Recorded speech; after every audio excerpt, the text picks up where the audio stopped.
As far back as the High Republic, there is a Trandoshan Jedi and a Wookiee Jedi, but now we still have Wookiee Jedi, but we don't have any Trandoshan Jedi. So this is an aside, but I'm always very curious about like what happened with the Trandoshans, because they're exclusively evil. The first non-evil Trandoshan we've seen is Sid, as far as I know, in on-screen media. Lots of bad Trandoshans.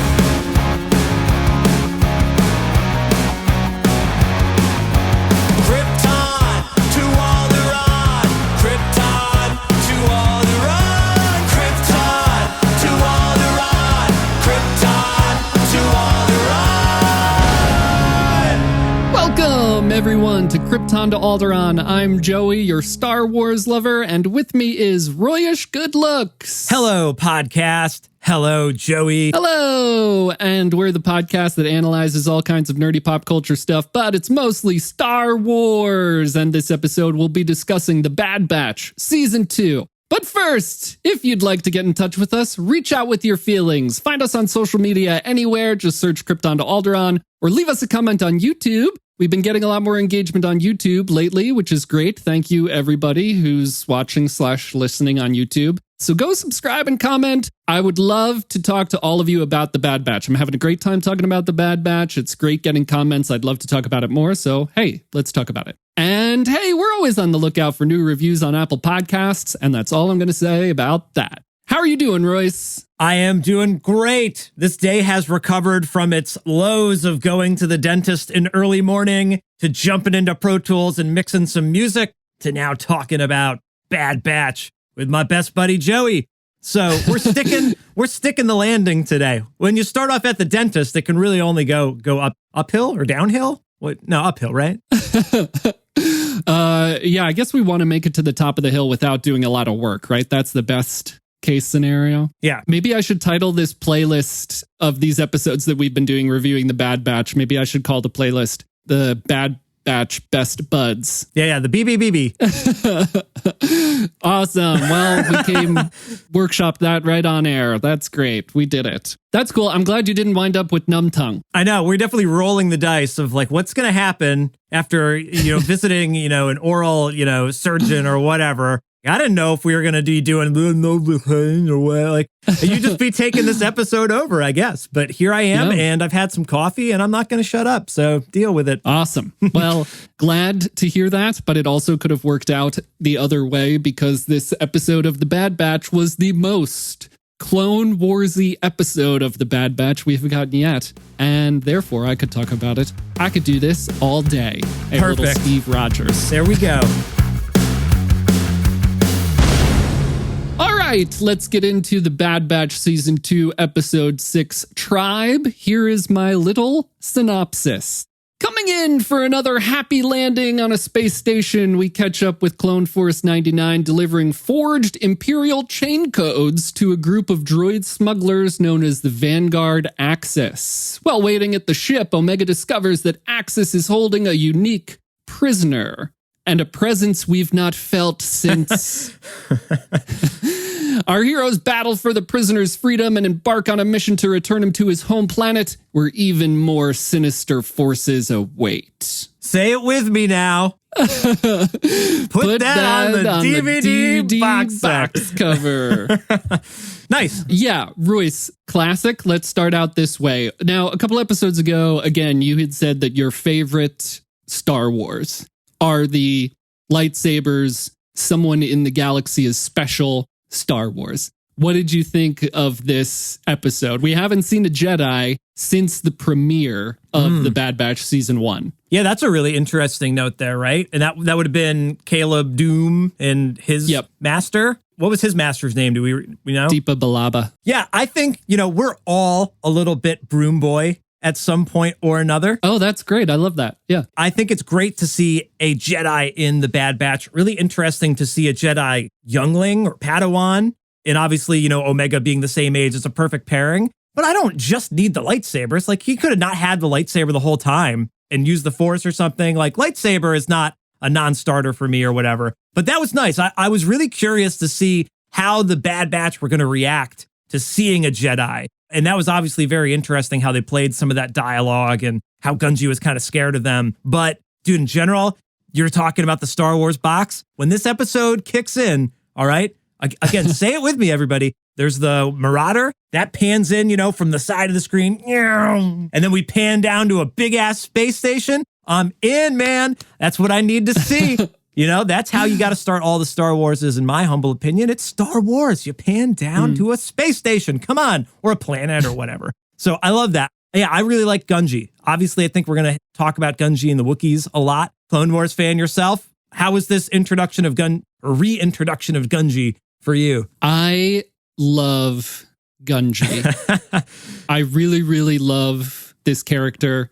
Are you familiar with Gungi? Have you watched those episodes of the Clone Wars at all? Yeah, so all the Padawans go to Ilum and build their lightsabers and grab their crystals in the cave, right? I've seen at least that one. I don't know what other episodes he might be in, but I've seen that one. I think there might be one or two in that arc. Yeah, and he appears briefly later on in an episode, but we don't really spend any time with him. So those are that's the main arc with Gungi and the other younglings, which when people ask me what my favorite arc of the Clone Wars is, that is always at the top of my list, if not the top. The first one where they go to Ilum, it's called The Gathering. So the Gathering arc or the Youngling arc, whatever. It's just one of the best. That's my kind of Star Wars. Super canon dense, lore heavy. Ahsoka and Yoda leading the younglings to Ilum to find their lightsaber crystals. There's something extremely special about that journey. And then, of course, calamity ensues. And what people who love Hondo don't seem to remember is that in this arc, he's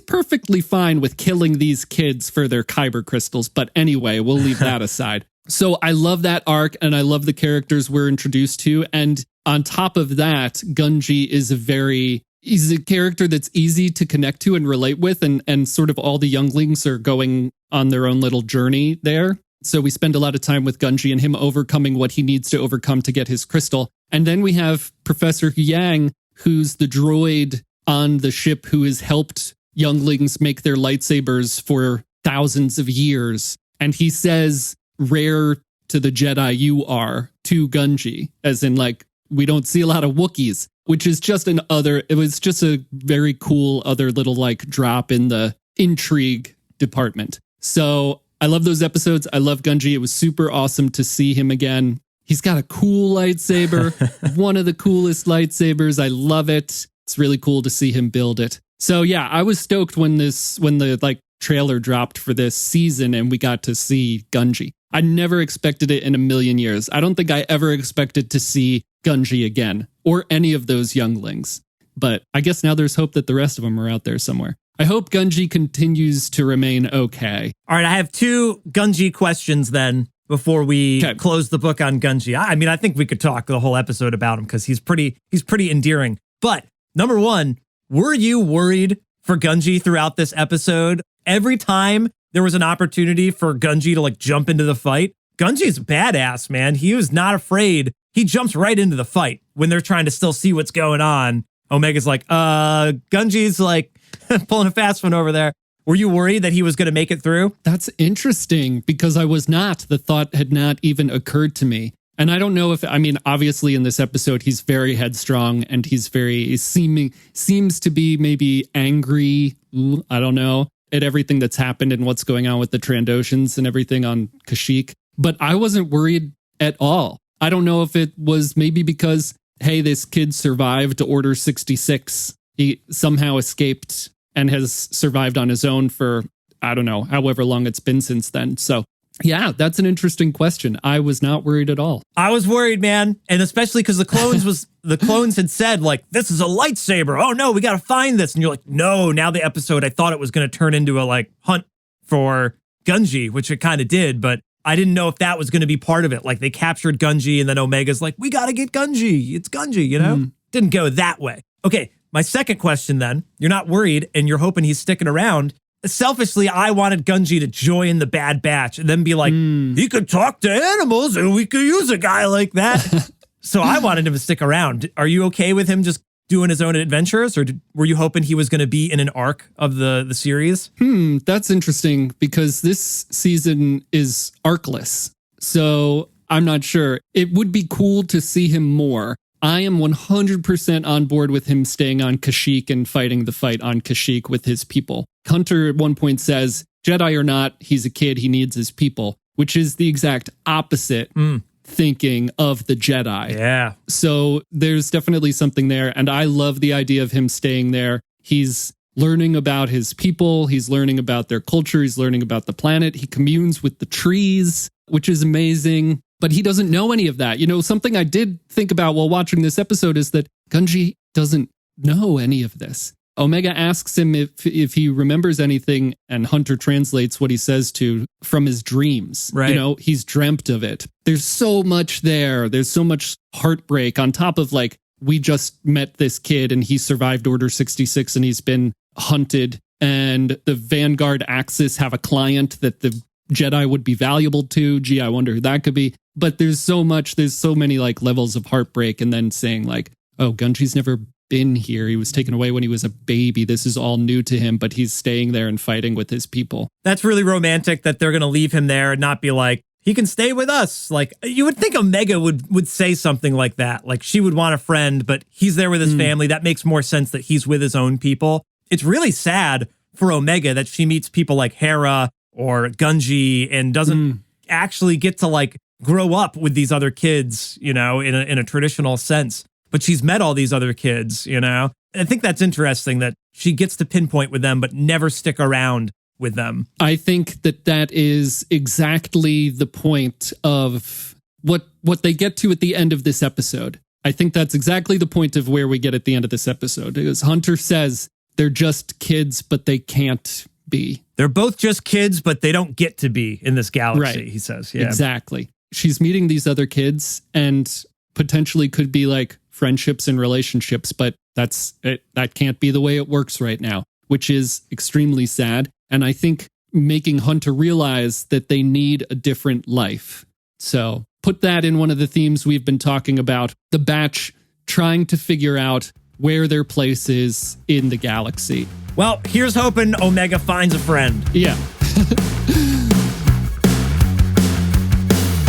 All right, so let's talk more about Kashyyyk and the Wookiees. We don't get a lot of the Wookiees or Kashyyyk in canon. For a character that has been there since day one of Star Wars, there's like some stuff sprinkled here and there about Wookiees and Kashyyyk. But we spent a lot of time on the planet this episode and learned a lot about the Wookiees and their way of life and Kashyyyk. So what did you think of all of that? I'm glad they just went to Kashyyyk at all. I thought, again, Gungi was going to stay with the Bad Batch and they'd be like, we're not touching Kashyyyk with a 10-foot pole. There's going to be Imperials there. We're trying to stay away from that. But we were talking just before recording, like they didn't really hesitate. They mentioned there was going to be Imperials, but they went right to Kashyyyk. So really cool that we got to see it at all. They could have kind of dropped that line and just not bothered with it and had Gungi, you know, figure some other story out. So that was pretty interesting. And then when they touch down, you see Omega is like, oh, cool, a forest. I've never been here. Like, she grew up on an ocean. Now she's in a forest. Awesome. She's excited. Gungi's excited. They talk about the dream thing. And then it's like your Avatar Pandora moment where they show all the life and he's communing through the forest with the creepy spider dudes. That was interesting, where the Bad Batch wants to then attack those spiders. And I was like, don't be a creature boss episode fight thing. I don't want this to be the plot. And then Gungi talks to them with the Force. Like, yes, I love that. The Bad Batch is like, oh, if we don't attack them, they won't attack us. And it's like, they're also seeing this really rich culture. I guess they were familiar with the Wookiees because they were allies in the Clone Wars. So maybe they knew about that, but they were seeing firsthand that Jedi communing with other creatures on the planet. Then they're talking to the trees. These trees were my friends. You were hoping to get that one in. I know it. So it was great. And then the episode's called Tribe. And then we see the Wookiee Elder and they save one of the Wookiees that's been captured. Awesome little contained little plot. I don't even think of this as like a side story because of all of that culture aspect. Every episode we're talking about this, the Bad Batch being exposed to new worlds and new points of view. This episode was pretty heavy with that, but that's like the best part about Star Wars. You're like going to strange new worlds. I guess that's Star Trek, but it's like the same idea, you know? Yeah. It's what I'm loving about this season, honestly, is all of that stuff. it's an actiony show and there's a point to the end of it and they're in danger and all that kind of stuff. But we're spending so much time this season on other people's cultures. And yeah, it's great to see Kashyyyk. I'm trying to think of like in canon where we have seen Kashyyyk before. Like we get it a little bit in the prequels and we get a little bit of it in Jedi Fallen Order. Maybe some in the Clone Wars, but anyway, not a lot. And certainly not to this depth where we're seeing like, we are the Wookiees and we speak for the trees. A very rich culture that the Batch is just respectful of, whether they've been there before or not. You know, it's the first time that everyone has just been on board with doing a thing. Echo says that it might be dangerous to go to Kashyyyk for Gungi, and Hunter says he's a Jedi. It's not safe for him anywhere. But that's it. They do it. They go. They all want to help. I just feel like in the past, in this show, someone would have put up a fight. Or if Gungi says, if we don't engage with them, they won't hurt us. In the past, one of them would have been like, screw that, I'm not putting my blaster away, or something like not trustworthy of these other beings that might know more about this place than you do. So it's amazing, again, to see these characters grow that way, whether it's because they've spent so much time on Kashyyyk in the past or not. Either way, they have grown in that way. And I loved seeing that, even when they're talking to the trees. And another note on Tech being the one like up front chronicling these cultures, understanding these cultures, learning more about these cultures. Tech is the one who says they believe this planet belongs to the trees. And no one bats an eye. Hunter says, we'll take all the allies we can get. When all the Wookiees are out communing with the trees, no one's like, we're wasting time, we need to get ready. No one does any of that. They're just okay with what's going on. And it turns out, well, the trees have a plan. Yeah, exactly. Well, whatever they say. Whatever they say, he says. It's amazing. Like, that is amazing. That is always what I want from Star Wars and from sci-fi in general. I hate the trope of someone thinking they know better, so they're going to fight and they will lose because they think they know better. So yes, I loved it. I loved more time on Kashyyyk. I loved the creatures. Kinrath are the name of the spider things. Is it the thing from Attack of the Clones? I don't know if it's the thing from Attack of the Clones. The big thing that Obi-Wan like chopped a leg off in the Coliseum. No. Sort of similar design, but I think one was 4 legs and one was like 6. Yeah, I can't remember what that's called, but I used to know. But anyway, it's not that. And then the giant like monkey things that the Wookiees are riding, those are super cool. Pretty badass. I thought that was a cool design. Guess those trees knew what they were doing. Wrecker's got the best lines, man. Wrecker's great in this episode, even when he doesn't have the best lines. Like in Basic, the subtitles let me know that he was imitating a Wookiee multiple times throughout this episode, which I loved enough to take note of. He was like, it's been a while since we've been to Kashyyyk, and he like obviously has a good time there, and he drinks the thing loves the when food. Echo won't. Even at the end, he says, I could get used to this, when they're just sitting around eating and drinking again. And that was a moment where I was like, well, if the batch does break up, I want Wrecker to go to Kashyyyk, because he loves it. I loved seeing him be happy that way. It was just so cool. He fit right in. Yeah. Talking about the way these episodes are going and maybe how it's different than these episodes have gone in the past, do you think this episode was more deep than what we've seen so far, or maybe had some deeper, darker, heavy themes than what we've gotten so far? I don't know. I mean, so they had the executions in the first couple episodes. There's been a lot of death in the Bad Batch, I think. I won't say that it's a foreign idea, but they certainly were hammering a lot of that home, that they went to Kashyyyk. They specifically said there's been all this deforestation, and, you know, Gungi was being like sold into slavery at the very beginning. They'd captured another Wookiee, and there was obviously a lot of like environmental overtones or undertones to this episode, or in your face tones. It really wasn't super subtle. I thought it was really impressive that the Bad Batch was worried about the forest when the fires broke out. They were like, we got to stop the fire, start digging.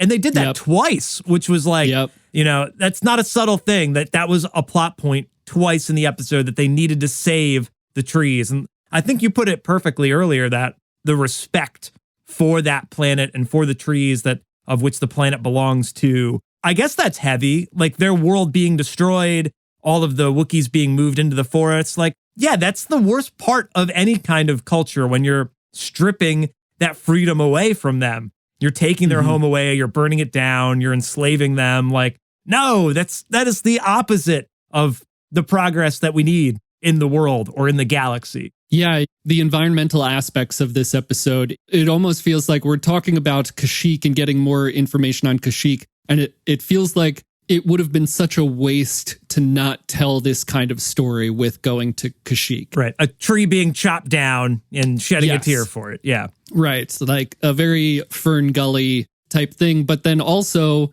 we started off the series with Order 66 and Caleb Doom and Deepa Balaba getting gunned down. And there have been executions. Something about this episode, maybe it's because it was also wrapped up in the environmental aspects, like the fires and deforestation, but the Trandoshans are on Kashyyyk on behalf of the Empire. And we know that the Trandoshans have historically hated the Wookiees, and the idea that the Empire is using that hatred, like essentially setting them loose and giving them the weapons that they need in order to do this, is so dark.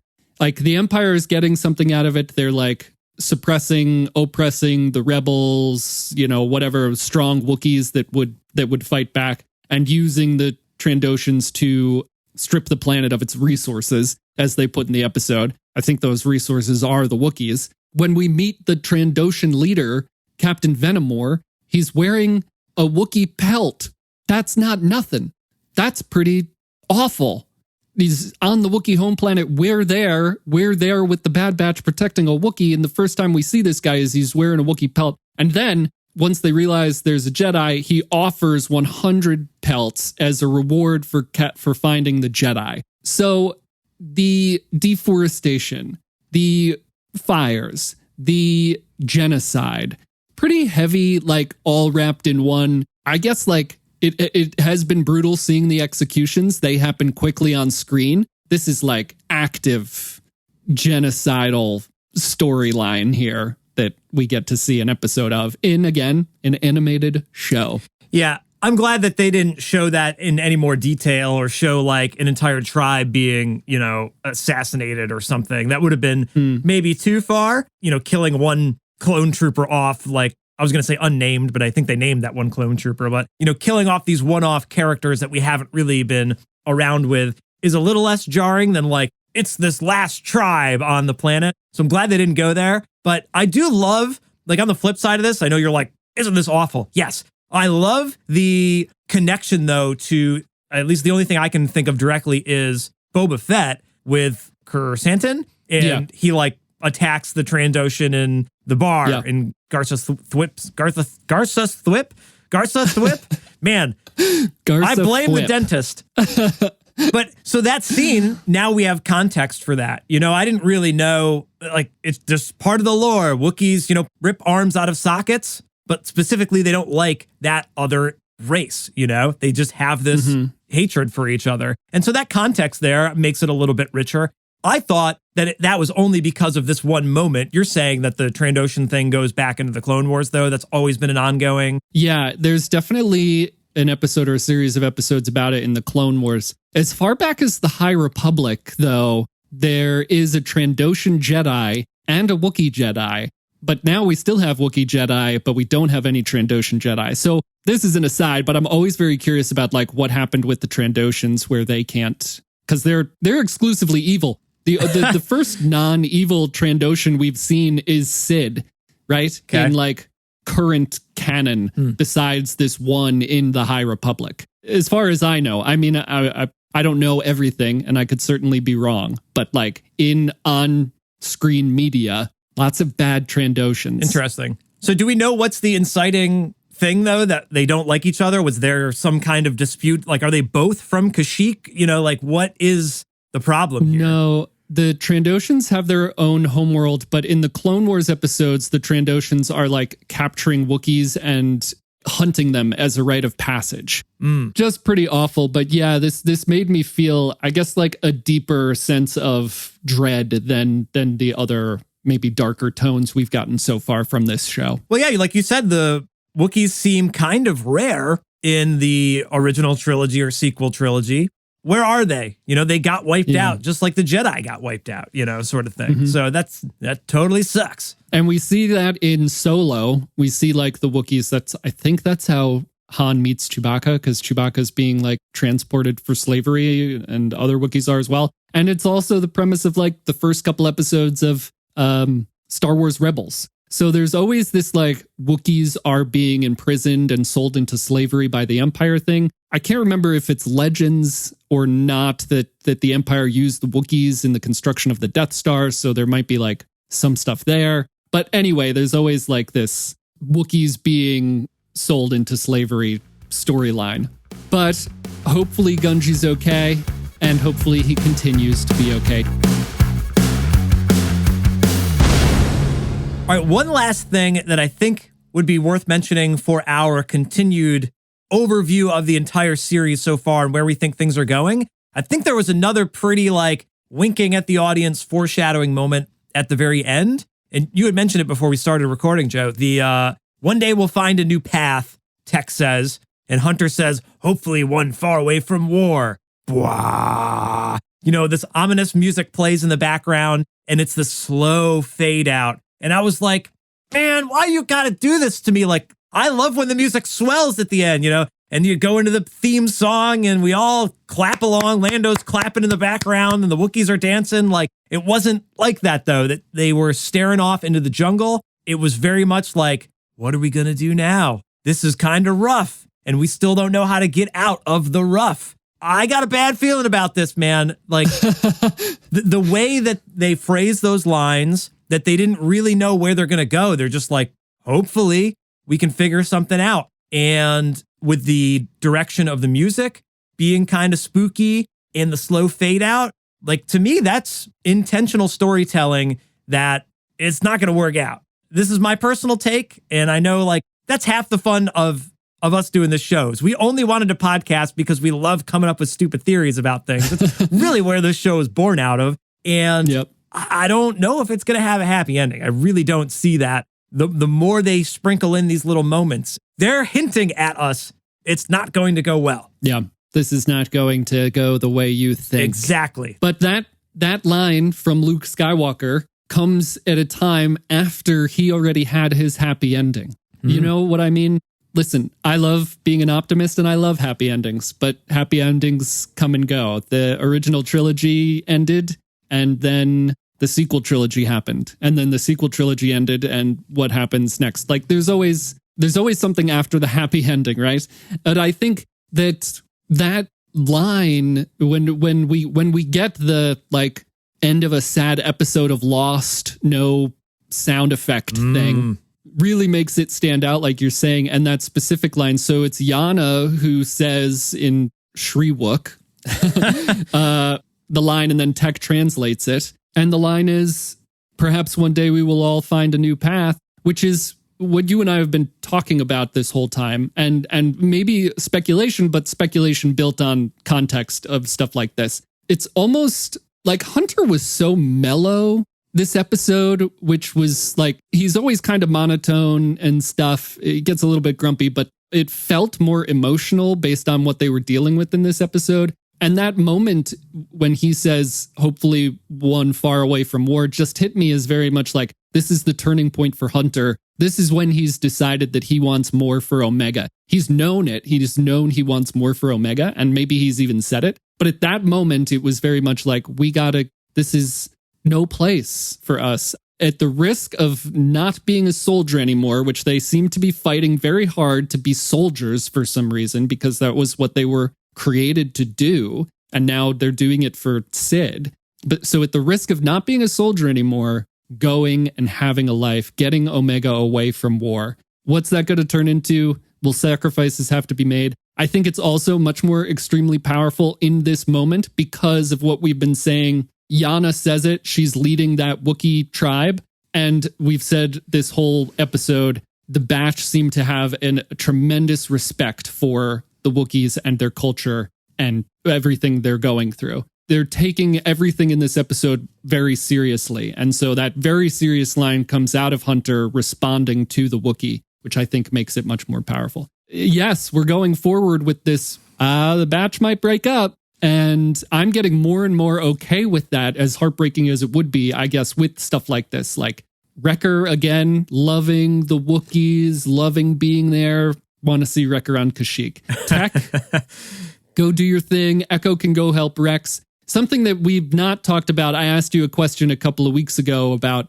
Cody, and do we think Cody will survive? We haven't applied that to the rest of the Batch, who we also don't see in the future. You know, we also don't see Echo with Rex when we get to Rebels. So is that a bad sign? We'll find out as the season goes on. You're right that point, that idea is getting heavier and heavier and more pulling at the front of the themes, pulling us along. It also makes me worried that we've spent so much time this season on people and people's cultures, and we're almost to the halfway point of the season. Is the second half of the season going to throw us for a loop? Have these episodes been buttering us up for the rest of this season? I don't know, but I guess we'll see. But we're almost halfway there, and I'm afraid, I'm kind of afraid of what comes next. I am too, dude. If it ended and he said, "One far away from war," da, da, da, da, da, da, da, da, like, then it would have been like, all right. But it was this very somber moment, the way he said it, the way they directed the music. So we'll see.